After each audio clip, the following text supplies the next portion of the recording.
One TV special report.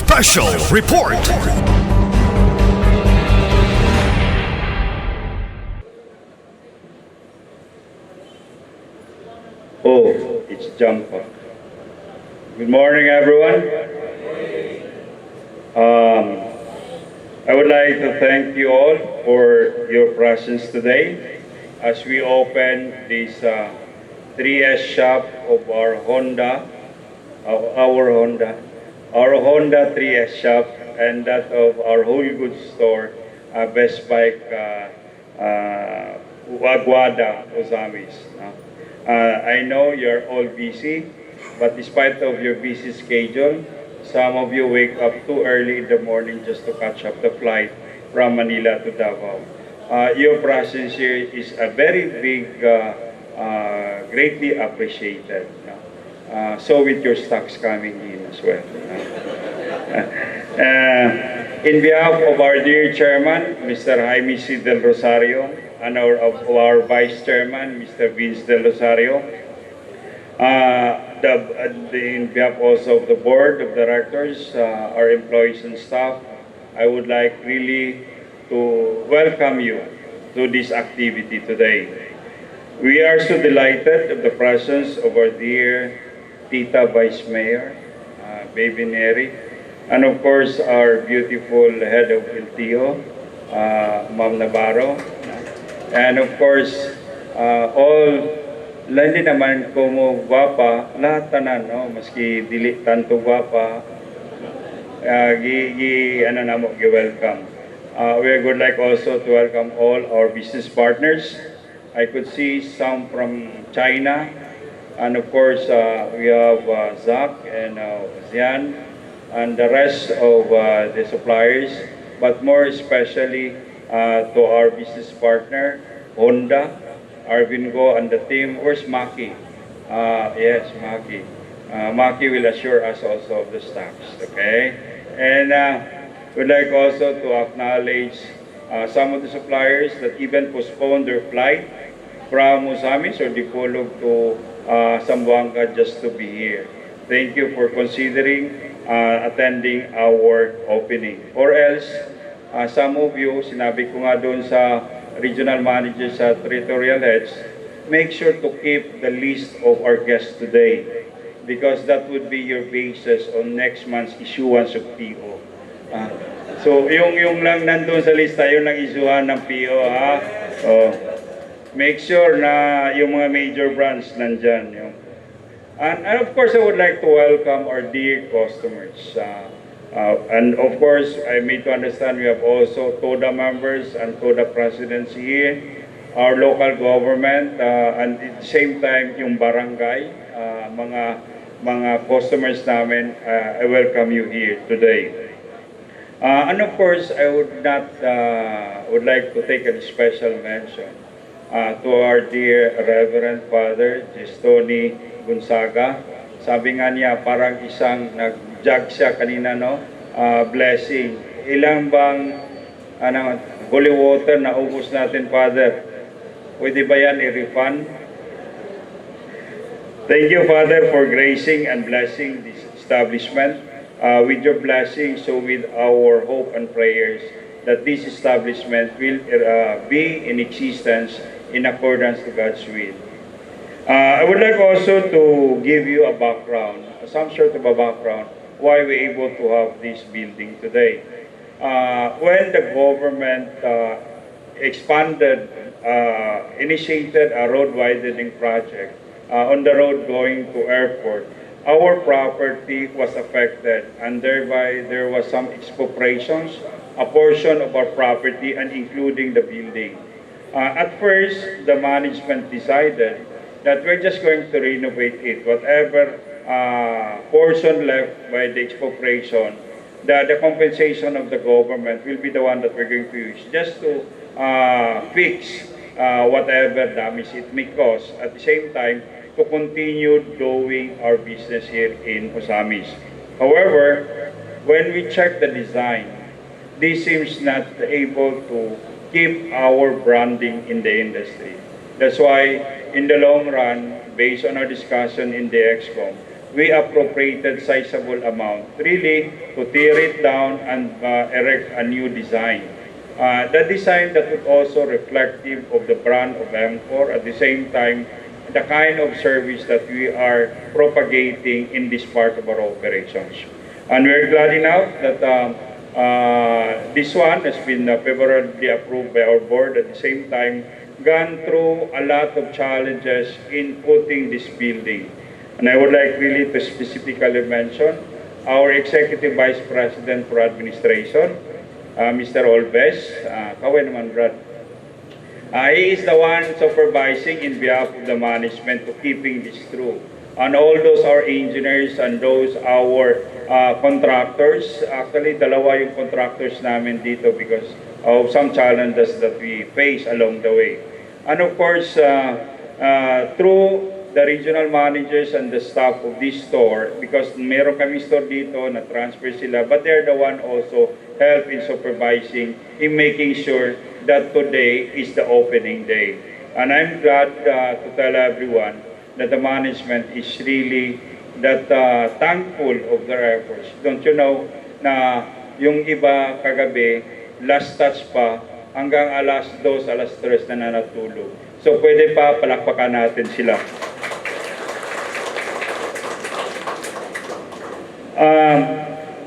I would like also to tell some, probably I able to told you already, but some for the, baka ngayon lang sila nakapunta dito, bakit nag-trip off? Ayan. How powerful the words.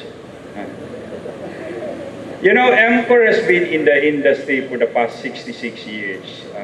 Don't just look at me because I'm younger than the 66 now. We started, the founder, Mr. Jesus V. Del Rosario, founded MCOR in Bahada, Davao City, and that was 66 years ago. And through all the challenges, MCOR able to stood and proud, standing until today, giving service to our customers. And I would like really to tell you that here in Ozamis, MCOR has been doing good already, doing business already for the past 35 years. And although MCOR being a retailer or dealer of motorcycle appliances, computer other products, three-wheelers, e-bikes, including the furnitures and spare parts, we've been doing that kind of business of retail and financing for the past 35 years, but here in Ozamis. But actually, MCOR has been here already since 1970. At that time, MCOR selling IH brand or International Harvester brand of heavy industries or heavy equipments. So hindi po kaiba yung Ozami sa buhay at hindi pelikula, sa buhay at sa pinagdaanan po ng MCOR. So again, we would like also to thank the local government, Madam Tita Vice, pakisabi po kay Mayor. MCOR management is very thankful of the local government for providing us a business atmosphere that allow our business to grow and thrive.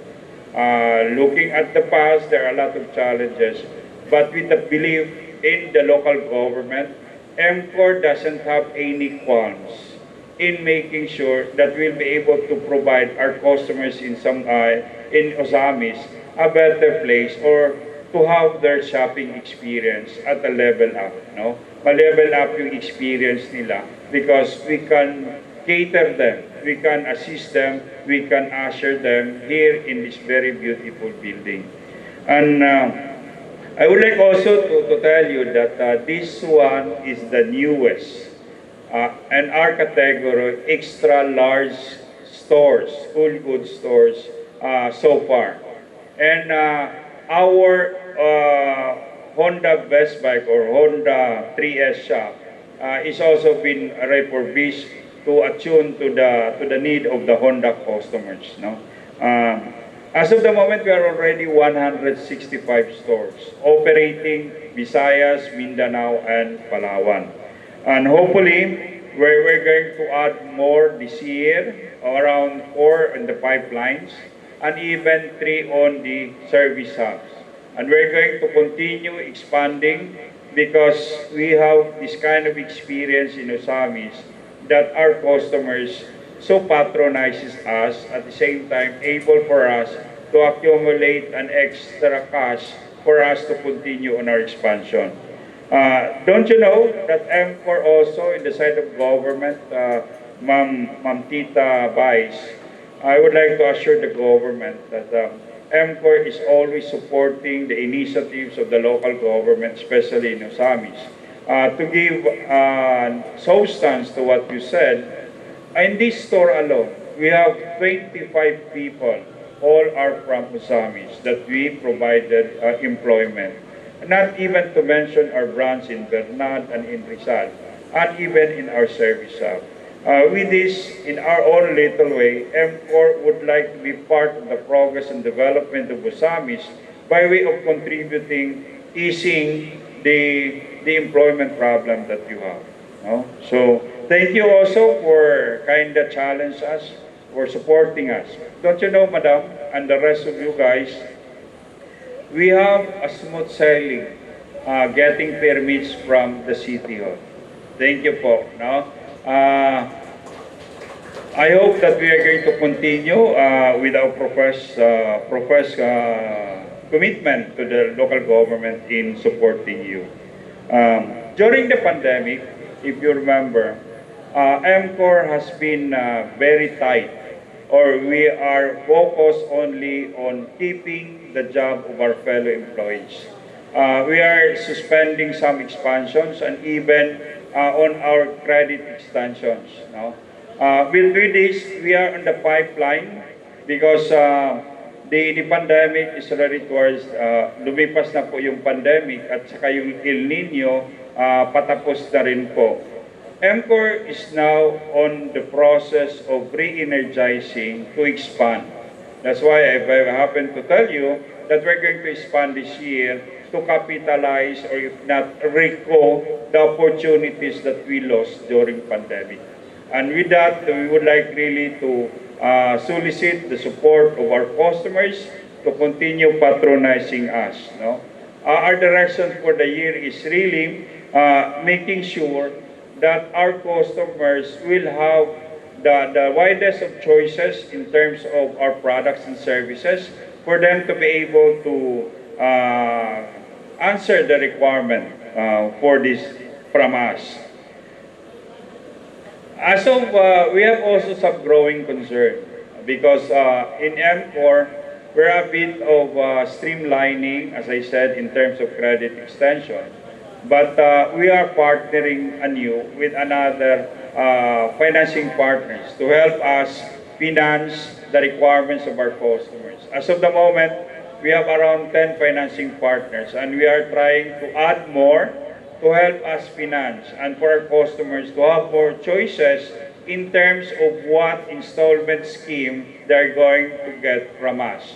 So we would like also to thank primarily our Home Credit, our #1 partner in financing, and the rest we're going to talk about GCash, Santo Niño de Cebu, and that of Global Dominion. So wait for that, and we will be able to serve our customers' requirement all the more. Lastly, we would like also to challenge our team here who will manage this store, this branch, both our 3S Honda, at the same time the whole goods, to continue propagating the culture and the values of our company. Let our customer feel that our store is not composed of cement and steel, but instead, MCOR is composed of warm-bodied people with kind heart and smiles, ready to assist our customers on their needs of our products and services. We would like to challenge, later you will know them, I would like to challenge them to level up in terms of giving service to the customers. Kung pwede, doon pa sa labas ang customer, nakasmile na yung staff namin. No? Pwede lang, hindi lang pwede mag-smile siya, saka magkatawa nga siya lang isa. No? Kaya basig ma-problema ta na. But rest assured, I would like to commit this with our staff here. Once you visit us, rest assured of our smile and our very accommodating staff for all your needs. Once again, it is our pleasure in behalf of the EXCOM and the management. I would like to thank you once again for your attendance today. No, I could not say more, but thank you. Despite of your busy schedule, you are here. And remember, especially for suppliers, Miss Gina, keep the list and make it a basis for our ordering next month. Okay? Thank you and good morning, everyone. Once again, thank you so much to our President Chief Operating Officer, Mr. Nelson M. Aparejo. Thank you so much, sir, for your very inspiring words. And of course, I would like to extend my gratitude, and I would also like to wish MCOR, Ozamis Best Bike, all the best and for them to be able to achieve their target for today. Okay, now let's proceed for the introduction of our store staff, led by our Vice President of Mindanao 3, Ms. Gina H. Oraes. A round of applause, please. Okay, good morning everyone. Sa atong mga customers, good morning po diha. So this time, I will present to you the store staff and officers of Best Buy Ozamis and Region 3C. Kasi nandito naka-base ang regional officers sa Best Buy. So this time, as mentioned sa ato ang president, we also have a warm-bodied people. So we will start with the store manager of Best Buy Ozamis. I would like to welcome Marity Puebla.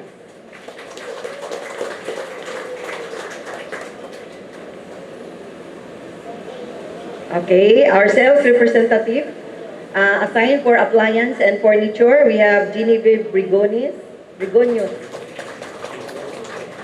And for the CITP, we have Daisy Jean Igot.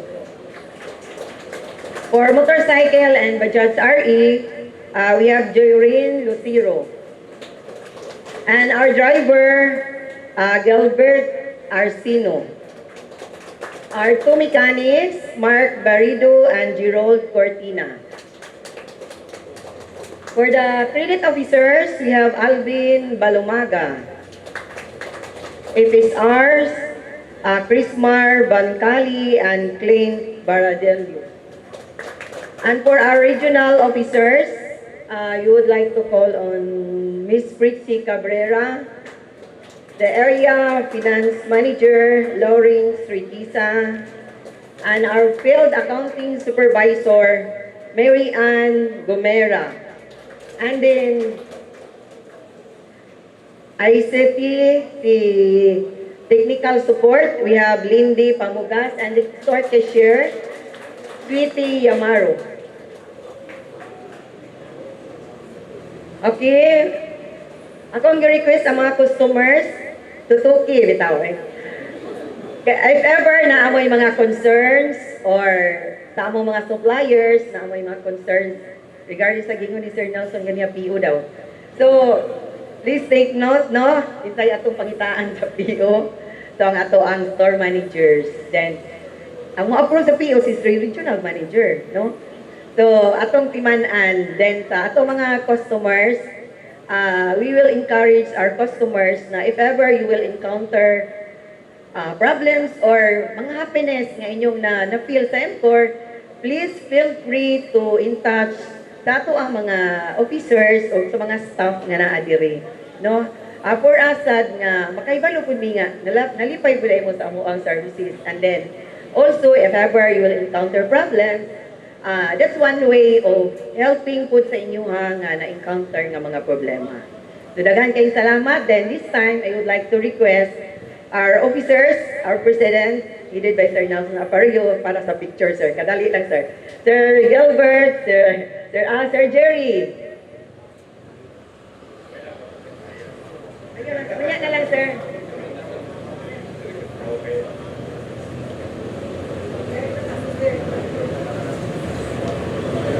All thumbs up. And number 3.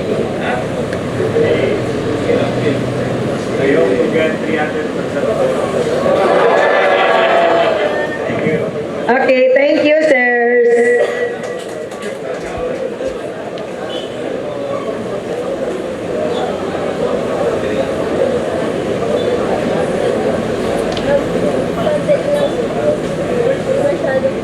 Alright, so now for our closing remarks, may we call on our FSO Area Manager of CTFSI, Mr. Lawrence C. Ritiza. A round of applause, please. Friends, Romans, countrymen, lend me your ears. This is the famous line from William Shakespeare's Julius Caesar. First and foremost, we would like to express our appreciation to the handsome gentlemen, beautiful gentlemen and women from Mexico, headed by our best president, COO, Mr. Nelson Aparejo, for gracing the event. Our great appreciation also goes to our local government units, headed by our city mayor, Mayor Henry N.D. Wamina Jr., represented by our Vice Mayor, Ma'am Simplicia Bibi Neri, and to all the city councilors, and down to the barangay captains in attendance, no? Sir Leo Pigalan, and to the barangay councilors. No? We want also to extend our deepest gratitude to all our valued customers, especially, who attended and patronizing our products and services that help us grow our business and successful one. Oh, indeed, you can see the evidence, no? A building itself. And also to our business partners in attendance, our LTO Chief, Salome Zapatos, our Bureau of Fire, and also our business partners, suppliers, no, for in their attendance for gracing the event also.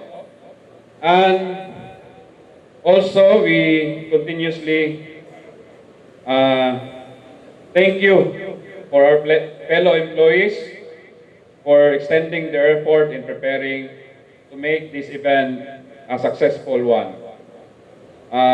We, MCOR, will continue serving you, our valued customers, to the best of our ability.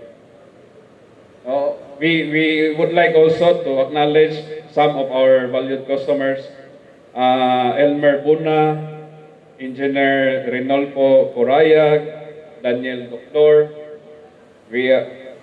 Rosarino Pindon, Arlene Lahos, Franciscos Pangilinan, our previous employee gracing the event also, Mr. Vicente Tahao, Ruel Ingracia, and Yulan Ingracia.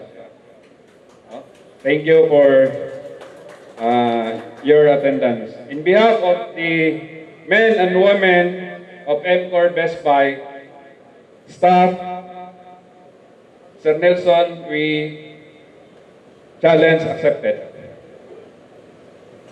Thank you for coming to all. Good morning.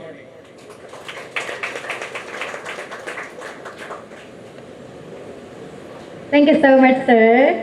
And now, I'd like to request our branch managers and staff for a picture taking together with our Vice Mayor.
kinusap, no? Ako ang regional or atong si Sir Nelson Aparejo, ang Thank you. President CEO, Sir Nelson Aparejo. Sir, good morning. Good morning. Nakita na punta. Thank you, One TV, for this opportunity to convey our invitations to our customers here in Osamis. That today we are inaugurating and we're opening our actually renovated stores in Aguada, Osamis. Now, it used to be, we are here already for quite some times, and yet when the government expropriated a portion of a property for the road widening project, we were forced to really renovate it and have a good design to attract more of our customers. This is one of the trust and directions of the company to make sure that we're going to level up the shopping experience of our customers by providing them a good place to shop their needs. We also make sure that we have all the necessary or the complete line of products for our customers to choose from.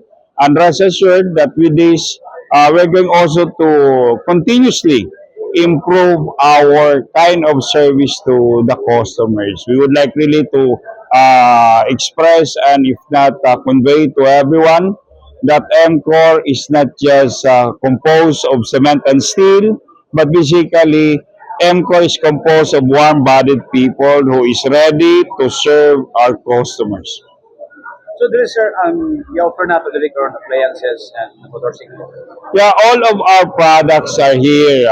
We have motorcycles, we have three-wheelers, the Bajaj RE, and we have also different brands of appliances. We have also computer and IT products, and we have also furnitures. And we have also, besides this is our special shop for Honda, the 3S shop that we have. And we are also selling there with component service in Honda. Because this one, not just the whole goods that we have, but also the 3S shop for our Honda. Sir, usay murag matawag nato na usay atong kapasigarbo sa bagong showroom nato. One thing that we will be able to be proud of in MCOR is not just basically the products and services that we have, complete as that, but basically one of the things that we can be proud of is our people serving our customers.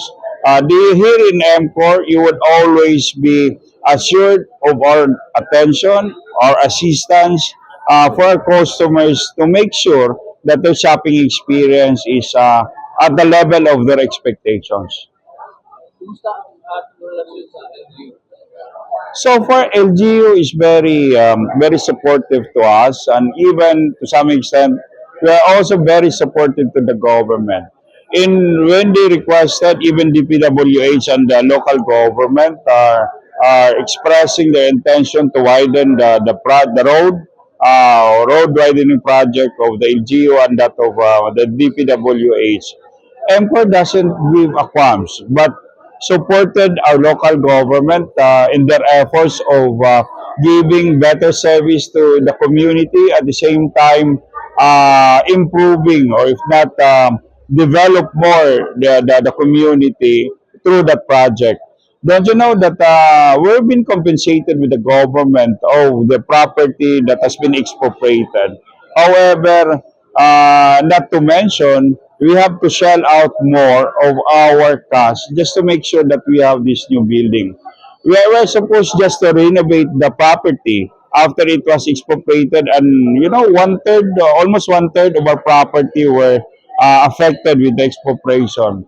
We're just going sana to use renovate it. But the fact that if we're just going to renovate it partially, the looks of our building seems not to be competitive. At the same time, will not be able to deliver, if not match, our branding standard in the industry.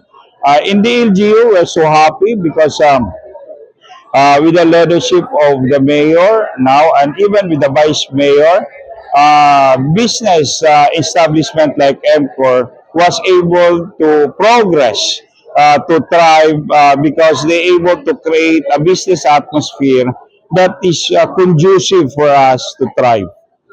Sir, about sa uso mo kayo ang delivery, no? Sa mga Shopee, mga online delivery, hindi ba affected ato ang nanda na to na pag pamaligya or pag hatag og serbisyo sa ato ang mga customers?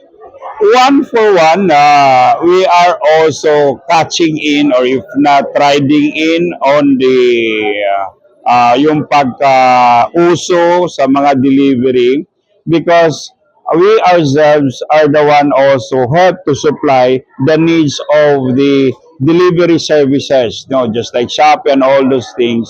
They also got their motorcycles from us. And even in terms of this one, we are thinking of enhancing further our presence in the e-commerce business.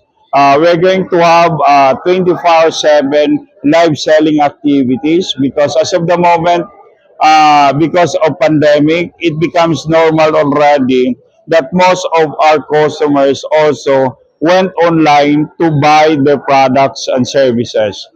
In line with that, MCOR also improving our system to make sure that we'll be able to deliver as well on that kind of platform, no? Hindi po mahuhuli yung MCOR, because we are also propagating live selling activities, no? Yung mga friends natin dyan sa Facebook, yung sa mga Instagram, you could also see us. We are present in 4 platforms. You have in website, we have in marketplace, we have even our own website, no? And we have going to have also our what we call that apps, no? Sarili naming apps sa MCOR. So again, there's one thing with this one, we'll be able to continuously adapt with the ever-changing atmosphere in the business. This year, sir, kinilang ang mga pilihan na So far, this is the newest, but we have just integrated, also expanded our offerings in Naawan. We're also going to have in Maranding this year, and that of Encarcar in Cebu. Actually, we are lining up around 6 stores to be open this year. And we're going also to strengthen just nevertheless our backup service. We're going also to open up additional 3 service hub, because MCOR is not just concerned about giving or if not selling the units, but basically MCOR would like also to make sure that we take care the customer's unit even after sales. No, that's why along with the increasing number of our whole goods stores is also the increasing number of our service hubs to cater the need of the customer, not just the need at the time of purchase, but basically the need and spare parts and all those repairs after they bought the unit from us. sir, ang import na ilang mga dealer sa mga motor, mga bagyas. Wait, lahat ng mga sakyanan. Actually, the car industry is quite big, medyo marami na, no? And our core competence is in motorcycle and 3-wheelers. So we might as well endeavor ourselves to improve our offerings in terms of 2-wheelers and 3-wheelers. And we're going to back it up with our appliances and computer and IT products, including furnitures, no? For parting message or mga Okay, once again, I would like to thank One TV channel, no, si Tony. Adoni and si Johnny, no. Thank you so much for this opportunity for us to be able to communicate with our customers and all the people out there to please continue patronizing MCOR. Having this one is not for MCOR. Having this Aguada branch of MCOR is for our customers to have a better, if not a level up shopping experience. Thank you.